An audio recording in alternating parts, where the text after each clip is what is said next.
bahagi ng matandang baryo ng Tambo. Nang hinati sa apat ang nayon, ang lugar na ito ang may pinakamaliit na lupain. Antonio de Padua, kilala rin ang nayon sa matandang debosyon sa Santo Niño at mahal na Birhen La Purisima Concepcion. Si San Antonio de Padua ay isa sa mga doktor ng simbahan, patron ng mga nawaglit o nawawalang bagay. Ipinagdiriwang ang kapistahan tuwing ika-13 ng Hunyo. San Antonio de Padua, patron ng sambayanan ng Tambo, Munti-Kulin. Ipanalangin mo kami.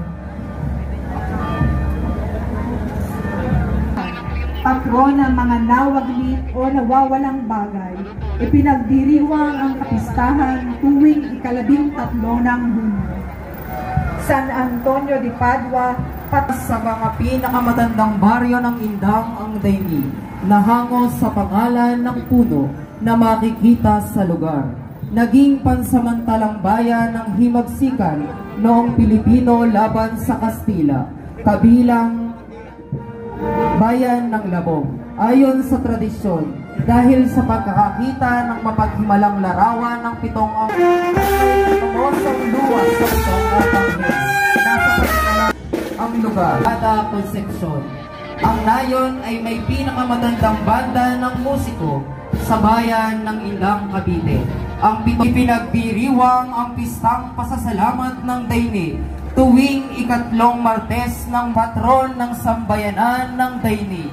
Ipanalang Rosa, Nuestra Señora del Rosario ng Buyang na Munti. Ang lugar ay dating de Mayo at ipinagpipista tuwing huling Sabado ng Mayo ang naging patrona. Ipinagdiriwang ang pistang pasasalamat ito ng Oktubre. Nuestra Señora del Rosario, patron ng sambayanan ng Buyang Munti. Ipanalangin mo kami. Ika-19 na karosa, La Purisima Concepcion ng Harasan. Ang lugar ay dating tinatawag na Alatiin, hango din sa pangalan ng ilog na makikita sa bandang hilaga ng lugar. Dahil sa La Purisima Concepcion ang Maria, noong pamangsiyay ipinaglihi ng kaniyang inang si Santa Ana, na di gaya ng lahat ng tao na nagmamana ng salang orihinal. Ito ay isa sa 4 na dogmata o saligang katarungan ng simbahang Katolika patungkol sa Birheng Maria at nakasaad sa kalatas ng Papa o bulang Ineffabilis Deus, ang di malirip na Diyos, na ipinahayag ni Papa Pio IX noong 8 ng Disyembre 1854. Ipinagdiriwang ang pistang pasasalamat tuwing unang Sabado ng Marso at pistang liturhikal tuwing 8 ng Disyembre.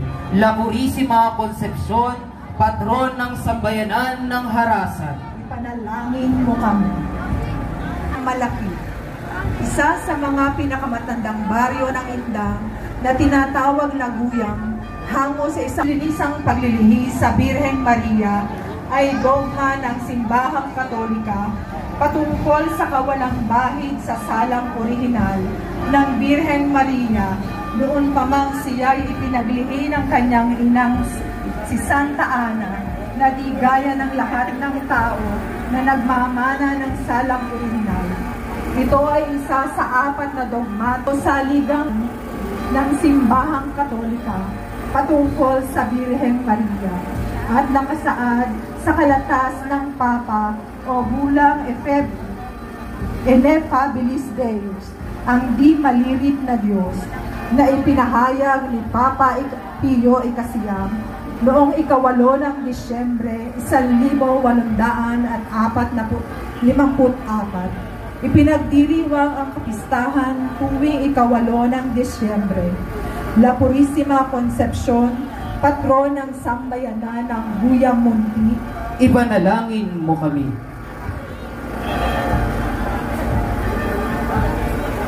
Buyang Malaki. Ika-11 karosa, San Vicente Ferrer ng Unawa dahil sa laki ng nagawa niya sa pagpapatatag ng Santa Iglesia. Siya ay tinaguri ang pintakasi ng tagapagtayo o builders.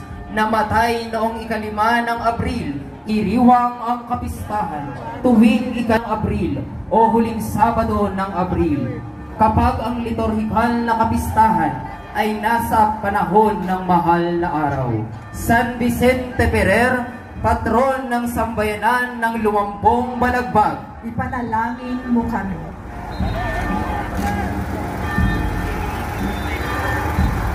ika-12 karosa, San Vicente Ferrer ng parokya ng Lumampong, sa pahintulot ni Gobernador Silio Alejandro de Ocampo, 46 na taon sa pamamahala ng San Gregorio Magno ng Indang, taon 1997, itinalagang pastoral center ang San Vicente Ferrer. At taon 1998, naging quasi parish at ganap na parokya noong 5 ng Abril 2011. Ang parokya ay nakatalaga sa mahal na patron San Vicente Ferrer, Señora del Rosario. Si San Vicente Ferrer, nang sa kanya ay nakakita, ay nakikinig at nakakaunawa dahil sa laki ng nagawa niya sa pagpapatatag ng Santa Iglesia. Siya ay tinaguriang pintakasi ng mga tagapayo o builders. Namatay noong 5 ng Abril 1419 at ipinagdiriwang ang kanyang kapistahan tuwing 5 ng Abril o huling Sabado ng Abril, kapag ang liturhikal na kapistahan ay nasa patron ng mahal na panahon ng mahal na araw. San Vicente Ferrer, patron ng parokya at sambayanan ng Lumampong, ipanalangin mo kami.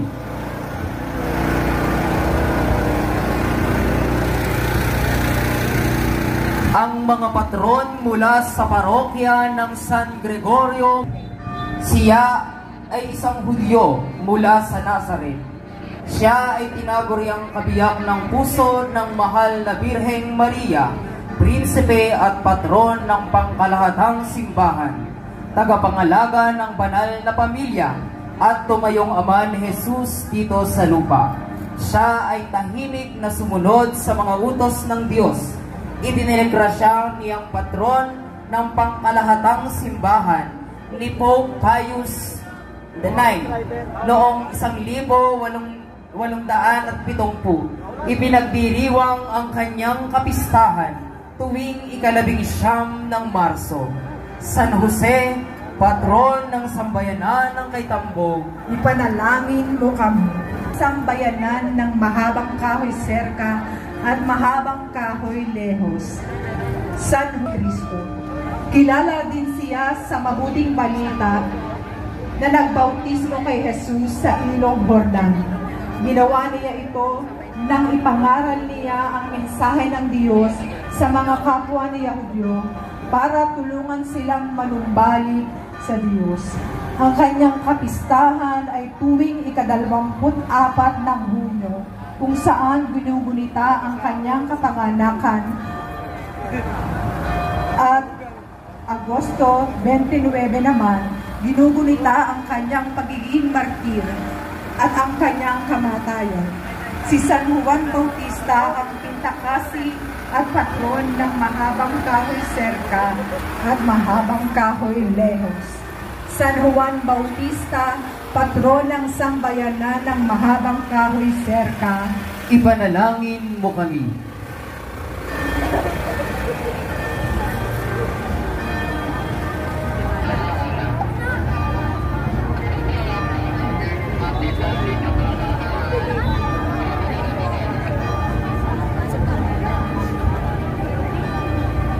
Sambayanan ng mahabang kahoy lehos, ipanalangin mo kami.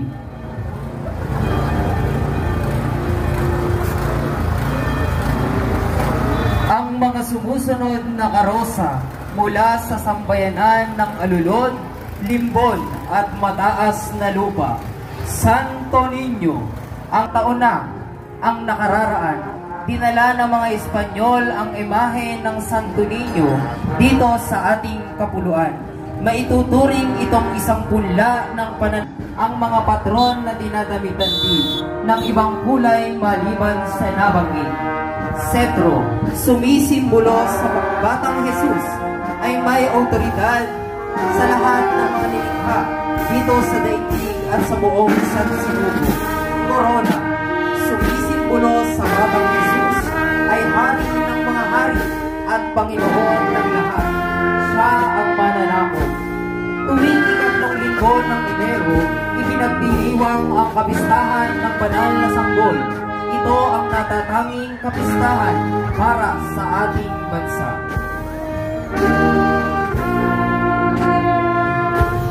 Santo Niño, patron ng sambayanan ng Alulod, maawa ka sa amin.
Santo Niño, patron ng sambayanan ng mataas na lupa, maawa ka sa amin. Limbon po, limbon.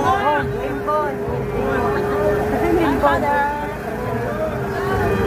Santo Niño, patron ng sambayanan ng Limbon, Maawa ka sa amin. Dito pa ako, mataas na yung pa ako.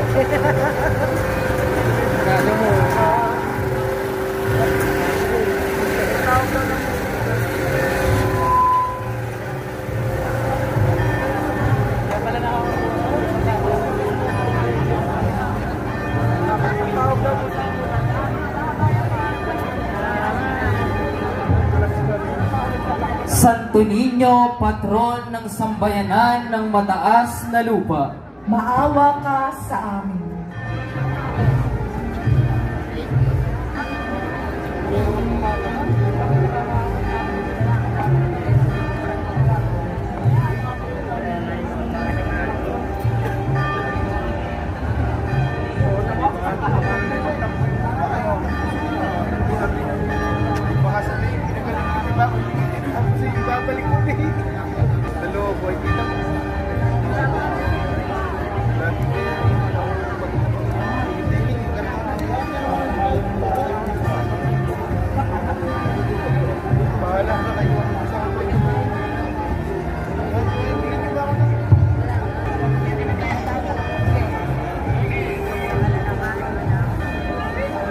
Ang mga sumusunod na karosa mula sa sambayanan ng Banabacerca at Banabalejos.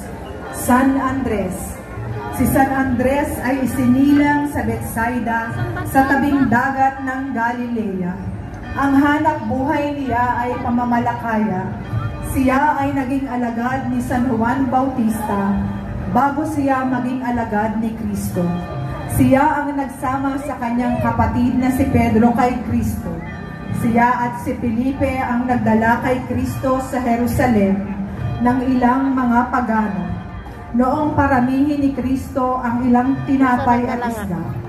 Bago ginawa ni Kristo ang himalang ito, si San Andres ang nagturo sa isang batang lalaking may dalang tinapay at isda. Pagkatapos ng Pentecostes, siya ay nangaral ng banal